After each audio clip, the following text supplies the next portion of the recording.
Hi, welcome to Backstage Pass. And, love is in the air. We're in a new month. And so we do have all kinds of love on the brain. And I want to talk about that today. We have a special guest. She's a very interesting figure. Brittany Breed is with us. She is not only an actress right now, but she also was a childhood actress and musician. She's been part of the entertainment industry her whole life, pretty much. And she was also the first Hannah Montana. So we're going to get some details on that. And also some ideas about self-love, about love in a different from a different angle, and love in the music industry and the entertainment industry. So those are some things that we'll cover today. Welcome, Brittany. Thank you so much for being here. Thanks for having me. Excited to be back. Yeah, I thank you so much for coming back. And you have to check out her other episode. It was fantastic. All about personal health and self-care in that way. So we might delve into that a little bit today, but I do want to kick it off with the burning question that everybody has, the burning topic. You were the first Hannah Montana you shared with me. That's pretty cool. What? Yeah, no, I started acting, singing, modeling when I was about 3, 4. Mhm. Cut my first check when I was 4. And Wow. that developed into lots of performing and I got an agent when I was 5, started acting, and Hannah Montana happened when I was about 15 or 16 actually. So it was well into my career.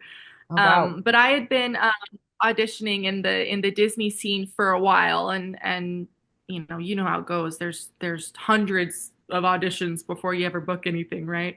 And so you do a lot of work behind the scenes that doesn't end up ever actually being seen, you know? Uh-huh. So Hannah Montana, I worked on for a minute. I missed most of my sophomore and junior year of high school because we were marking and doing choreography and recording and all of that for the show. And we got pretty far along. And at the time, I was also cutting an album and working on a Disney deal.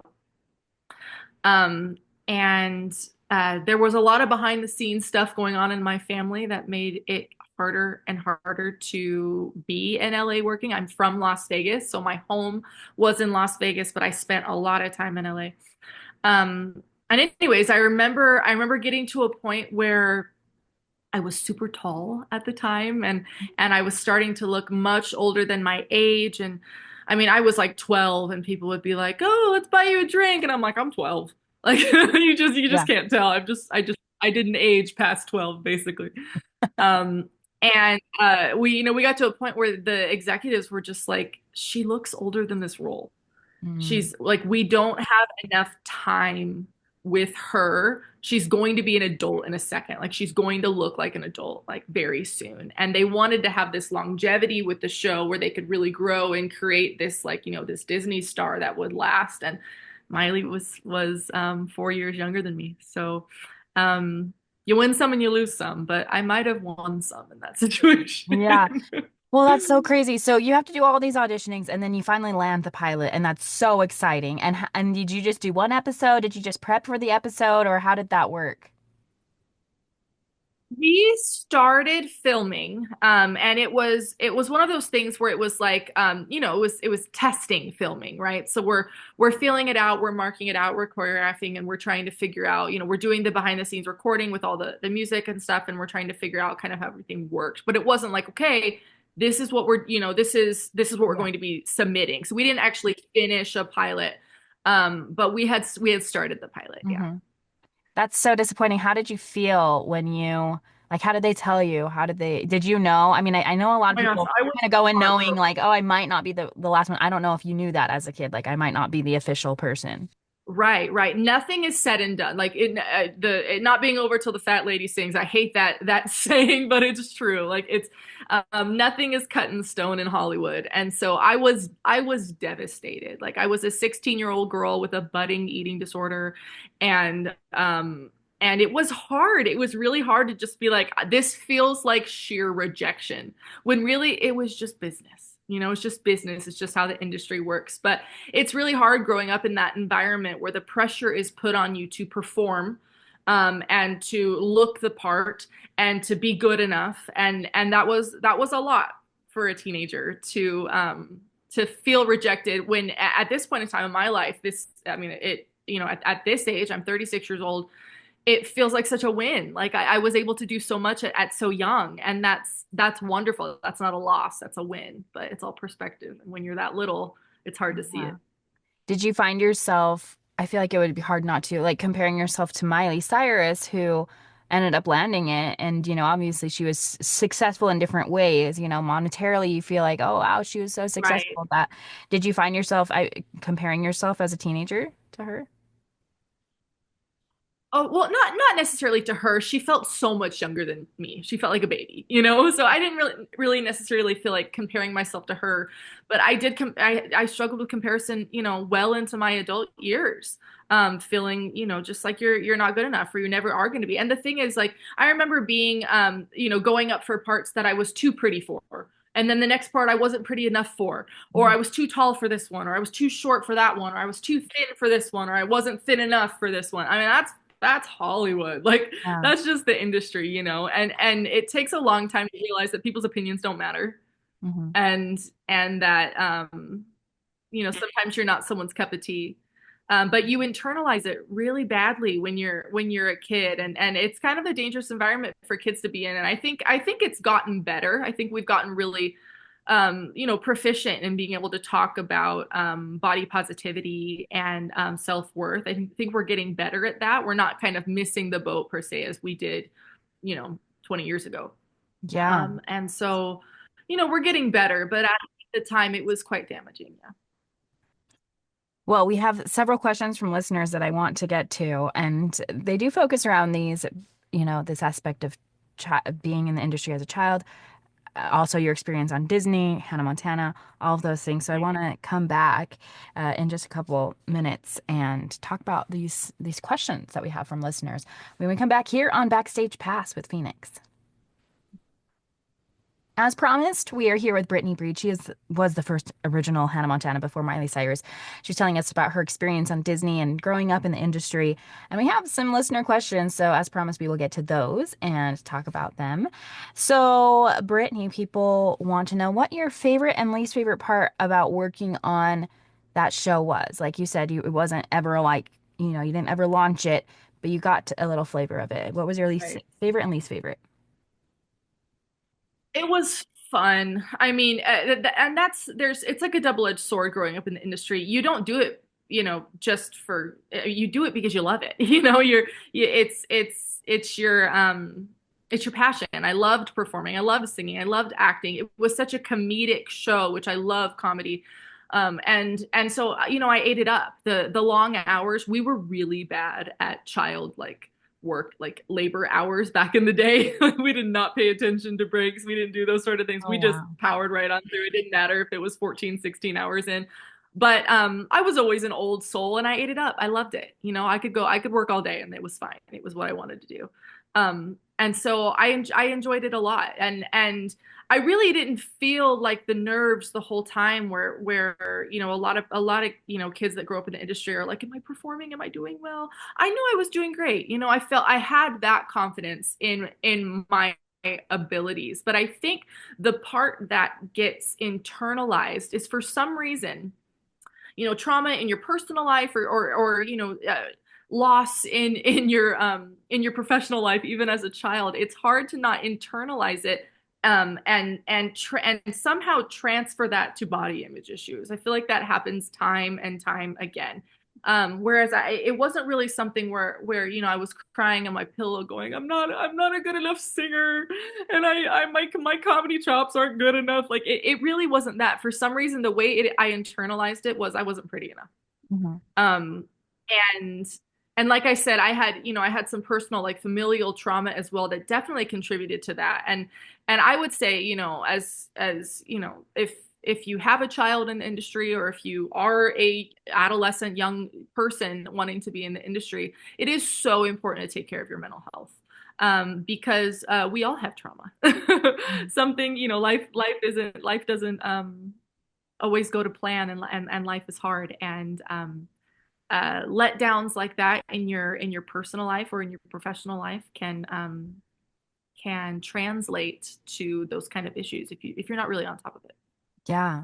100%. Well, so tell us again how you got into the industry. You said you were cutting your first check at 4 years old, and you got an agent at 5. How did you do this? Why did you do this? Yeah, those are a couple of questions. So my mother will tell anyone that like it wasn't really an option for me to not be in the industry because I was the 2-year-old standing at my kitchen counters right here, standing on the kitchen counter like tapping and belting out a song, and people would be like, "That's not normal. Like she shouldn't be able to do that in a diaper." And so it was one of those things where my mom was just like, "What? Where do I put this talent? Where do I put this energy? This child's like fearlessness and ability to just put on a show. What do I do with that? I need to foster this." And so growing up in Las Vegas, there were lots of opportunities. I also did pageants, which I would not recommend, but it was a stage for a 2-year-old that didn't exist for a 2-year-old. So I started kind of learning how to perform and put on a show on a pageant stage. But being in Las Vegas and also doing pageants in LA and just in the Southern California area, agents show up. And so I originally started working just modeling. And so I was performing for free, but I would model, and that was my first check was modeling. And then I did a pageant called Little Miss America, and that was in Hollywood, right? Wasn't it? It was in Burbank, and um, I won the whole thing, and there was or Judy Savage, which was Ben and Fred Savage's mom. Wow. Um, I From always Boy Meets mix them. World. One was Corey in Boy Meets World, and then the other one was on what was that show? Do you know what I'm Um, talking about? yeah, Princess Bride. And Wonder Years. The Wonder Years. Oh yeah, The and Wonder Princess Years. Bride, He was right? a kid, yeah. Yes, yes. But when he was little, yeah, the Wonder Years. So at the time, I knew who they were, and she apparently was an agent in Hollywood, and she, would represent child stars.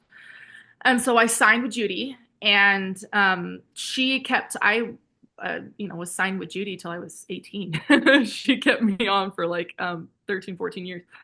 So anyway, so that's how I got my agent. And then I started doing, little commercials here. I had a little Barbie, commercial stint that was a national thing that ran forever. And, just little parts, right? But my passion was always singing. And so I started performing a lot. And in Vegas and LA, there's a lot of opportunities. There's a lot of conventions. There's a lot of national anthems, a lot of sports things, a lot of things to perform at. I did the Billboard Awards, the pre-show to the Billboard Awards. Lots of opportunities to perform. And then I was 12. 12 was when I did Star Search. You remember Star Search back in the day? Yes. Isn't that what David Archuleta Star got Search. found on too? Oh, he was American Idol. David Archuleta was I American did, Idol, but but when he Justin was little, I Timberlake, I think he did Star Search when he was little. I did could be he? wrong. I think so, but I No could be way, I wrong. didn't know that. I don't know. I That's know he did something when crazy. he I was thought he little was like that. too young for that. Oh my goodness, that's so funny because I think he's quite a bit younger than me, but that's wild. That'd be so cool. Yeah. So there were so many people on Star Search, and I did the last season of Star Search, and won the under 18 division. And then after we won, and all the winners went on this like tour, right? So we did like the Star Search Winners tour, and I had a show, funny enough, in my hometown in Vegas at the Hard Rock, and the lead singer of Smash Mouth was in the front row. And this is one of those situations where I got drinks sent back to my dressing room, but he didn't know I was 12. So he sent drinks back. He's like, "Bring her up. Like I wanna bring her to the label. We've got to like work on a deal here." And I came back and I was like, "Here's your drinks. I'm 12. Here's my mom." Like, and That's so funny. but Steve who passed away last year was like family. Like he became a huge mentor in my career, and really helped push things for me. So I had a development deal with Sony, and then started a record deal with Interscope Records, and then that's when they really started, seeing the Disney avenue, and where that could take me if we kind of combined the two, as everyone was doing with music and acting. And so, I was in the Even Stevens uh, audition room. We were, I was running around the place with Shia LaBeouf, and we were doing lots of auditions. I did a couple screen tests with him. I was down to the line with the Cheetah Girls. Do you remember the Cheetah Girls? Yes. Yeah. So I was the blonde one for a while. Oh, fun. And again, there's like so many situations where you're like there and you're doing it and then it falls and it doesn't end up working out. And honestly, I'm grateful for that now. I think it was the way things were supposed to be. Um, but anyways, so there were just, we were just hobnobbing it. We were just living the dream and all of us just, chasing our dreams, and now looking back on it, I got to live that and it was great. I think that's It was great. It beautiful. was great to be able to do that, even though it didn't end up as I didn't end up. Yeah. Yeah. And I think that that's such a wonderful perspective. Like I was just talking with Niecy Nash too at Sundance, and she was saying how she had this big role that she was going for up against another woman. And it was just those two, and they were, head to head for it. And then they go in and they said, you know what, you both were so good, we couldn't make a decision, so we flipped a coin. And she was like, oh my gosh. And they picked the other girl. And she was so distraught. And so I feel like, Life changed. yes. And I was asking her, like, did you feel like that was just a really harsh fate, or just like, or was there a hand of God in that kind of thing? And she said that, yeah, as time passes, you realize why things happen. And she was like, it wasn't the right thing for me. I got brought on the show later as a different character, but For that sure. wasn't the role for me. And I think you have to kind of trust that there's a bigger hand in things. We're gonna kind of talk about Abs- we're gonna kind of talk about your some of these questions. I guess we'll try to get through a couple more of these. We have to take a quick break, but we'll be back here in just a couple minutes with Brittany Breed. We are asking your questions to Brittany Breed, who is a child star and still a star, but she's talking about her upbringing in the industry. So I'm going to try to get through a few more of your questions. But you did leave off the last segment talking about how you worked up kind of to these Disney auditions. And that was one of the questions that people had was, how do you get into Disney? How do you start even seeing those auditions or get into those audition rooms? That sounds like such a privilege. Oh yeah, to be a person in the room, right? It takes a lot. I mean, like I said, I had been working for 8 years before I ever saw a Disney executive, Um, I think the way and it's who you know. People don't know you exist until they know you exist, right? So I remember doing they were going to come back with a Mickey Mouse Club like revamp. And I was 10. And I remember being in the audition room and them asking me, well, what else can you do? And I'd be like, well, I can do a back handspring. What else can you do? I was like, I can yodel. They're like, what else can you do? I was like, I can do impressions. I'm like, doing all that I can, right? And I remember there being an executive there, and I can't remember his name because it was, more than 25 years ago. Cannot remember his name, but he had Disney contacts. And because they were doing a Mickey Mouse Club, but they wanted it to be more generalized than that and more just different than like how the Disney Channel had been, right? So that was my first contact with Disney. And then I went to the Cheetah Girls, and then I went to Even Stevens, and then there were a couple different other shows that actually never came to fruition that I was working on. And then one of the last ones was Hannah Montana. Um, and then yeah, I was 16 at that point in time, and again looked like I was 21, and I was like, okay, I think I've kind of aged Hmm. out of Disney. It's kind So, of and that's kind of how it's that just a small moment that you can ride, right? With Disney, you have to look at specific really age. And then until you get to the older adult roles, right? Except that Oliver, I think right. on Hannah Montana was like 30 when he played Oliver, right? I bet. I think he I was like mean, that's 30. just classic Hollywood is 30-year-olds playing teenagers, right? Like that's classic. But you've got to look the Right. age to a certain That's very true. extent. That's very true.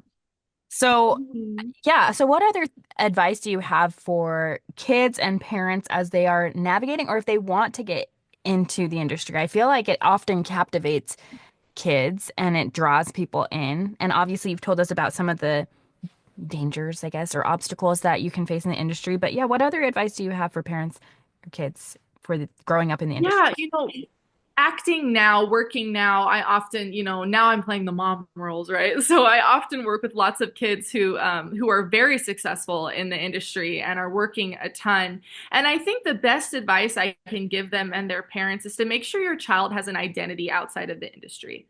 Make sure they know who they are and it's not completely wrapped up in work and success and building their resume and the roles and because it's all comparison and it's all it can be super hard on a child if that's all that they consider who they are.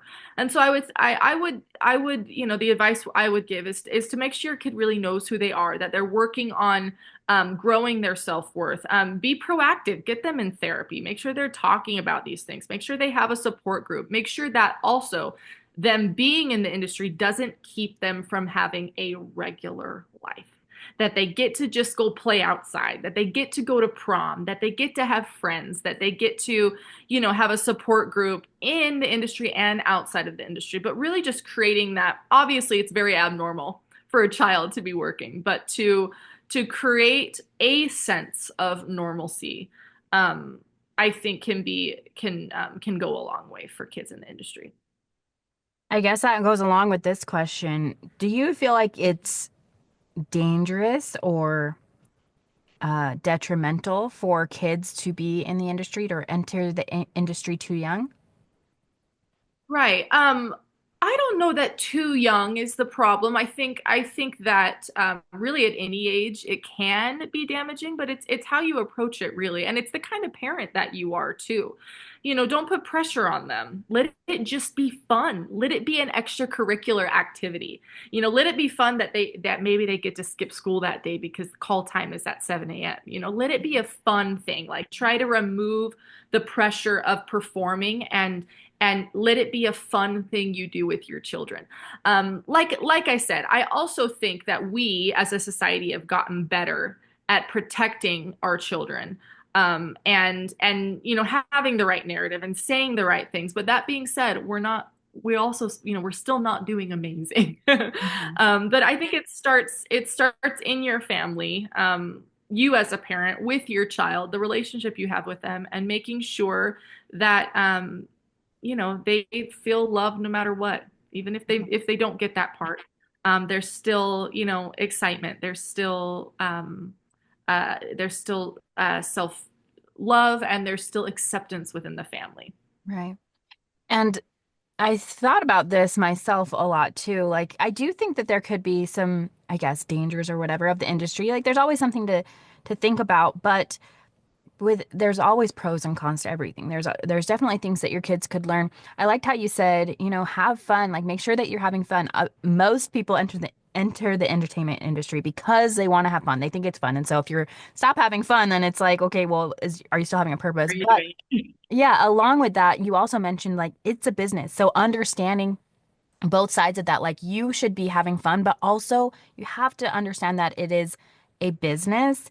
And I think that if done right, and I'm not saying it's the easiest thing to do, it can really actually help you if you I think it was you that was telling me about how your mom was like try to pick out of these 10 stuffed animals. Is that your story?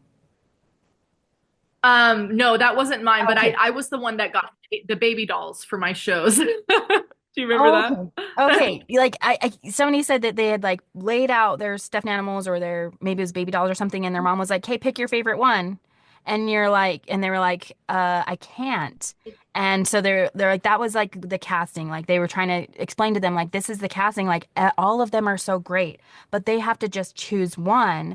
And I think if you can really understand, I think anybody in the entertainment industry has to understand that there's some sort of separation, and then you can almost love your differences more than despise them or feel weighed down by your differences. You can use them as a tool and and see that as your face card, right? This is my differences. Right, as your unique.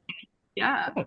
And that's Exactly. the thing is like a lot of times a casting can come down to you weren't the right eye line as the other person. Like it can be so random, honestly, and have nothing to do with what they think about you, your talent, your looks, the person, actor, performer that you are.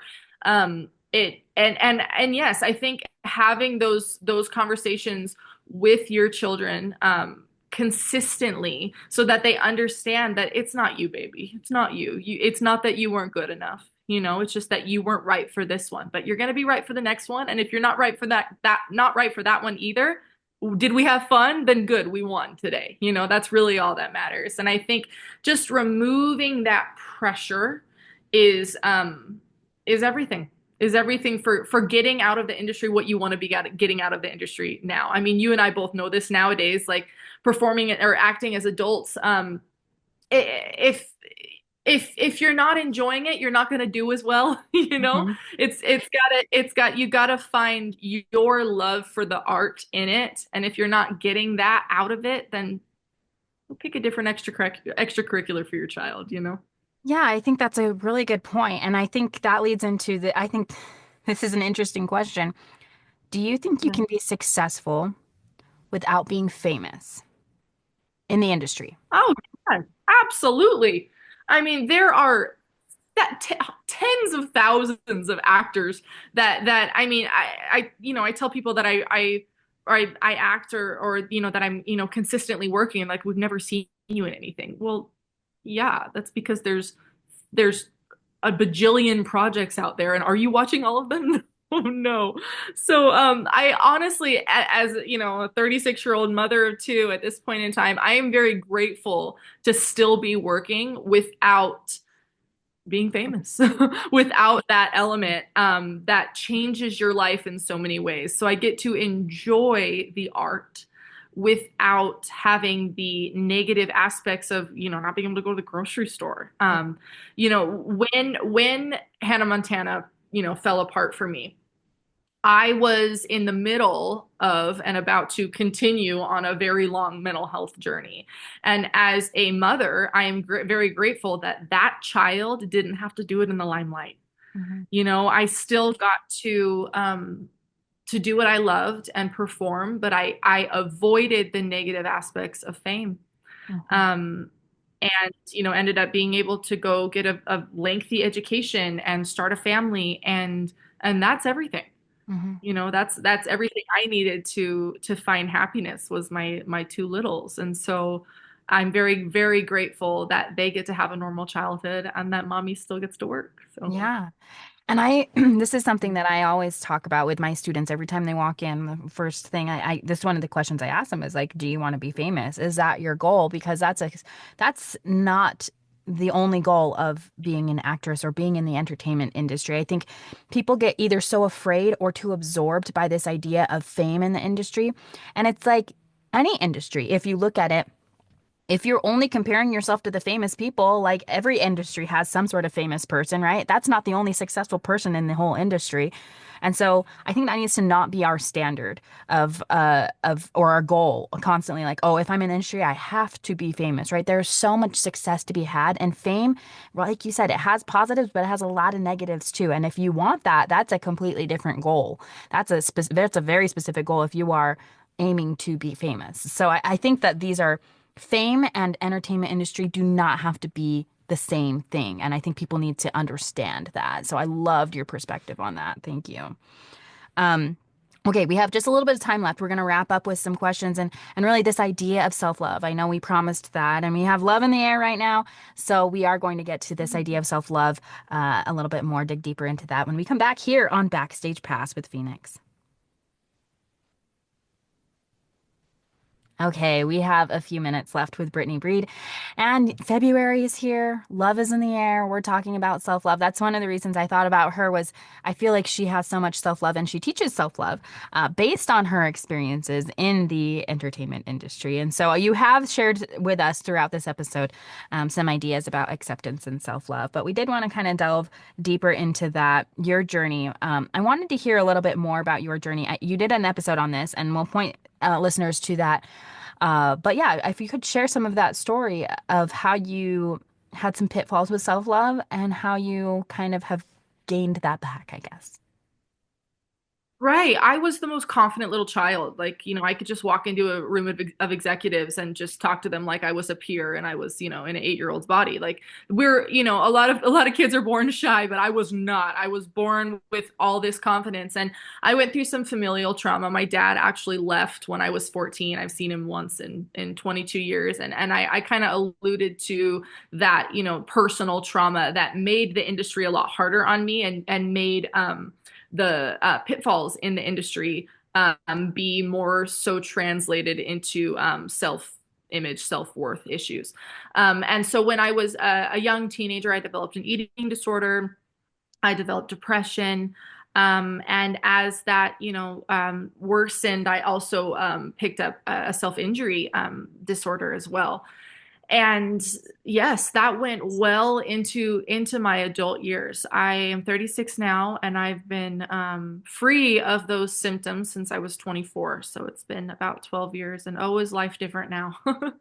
But when I was in the darkness of all of that, I really had to work on and figuring out who I was and who I wanted to be and what I wanted for my life, and removing other people's opinion from my opinion of myself. Um, lots of therapy, lots of self work, searching for lots of support in the recovery community. And yeah, here I am. 12 years of not having these symptoms, and I, trauma still happens. I'm recently divorced, and because I've done so much work on who I am, and so much work in therapy, I didn't crumble. I didn't crumble. And how grateful I am that here I am on my second or third Valentine's Day, second Valentine's Day since my divorce.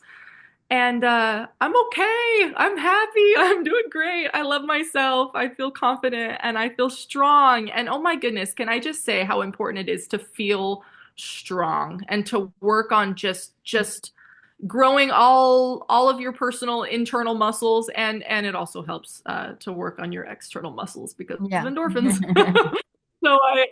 So yeah, doing all that work just makes all the difference, makes you feel not impervious to pain, but it makes you feel like you're gonna be okay no matter what happens, and What that's kind of great. things did you do, I guess, and do you do now for self-love in the industry? I know that as a teenager, you said that you really struggled to feel that, and that can be really hard as a young person trying to figure yourself out, and you turn towards some negative methods, right?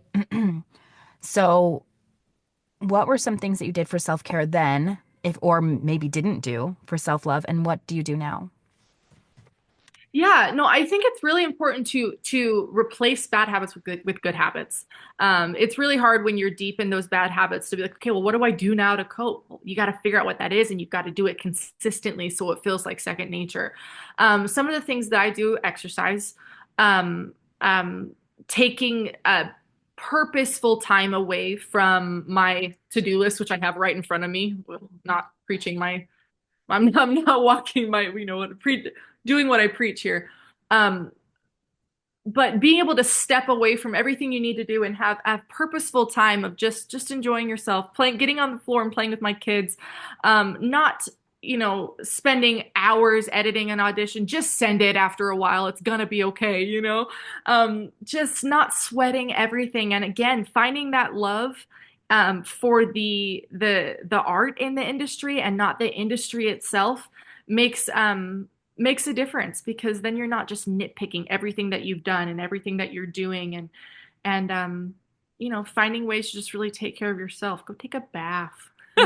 It's hard as a mom too, and especially as a single mom. It's like my kids have had to learn, and I have had to learn how important it is for me to demonstrate those skills to them, that taking care of yourself, filling my cup, helps me fill your little cups. And if mommy is at her wit's end, I can't give you all of myself. And so um just I always like to, when I was in therapy, I had a picture of myself when I was like 4 or 5 up on my mirror, and I would look at it and tell myself that I'm going to care for her like I care for my little.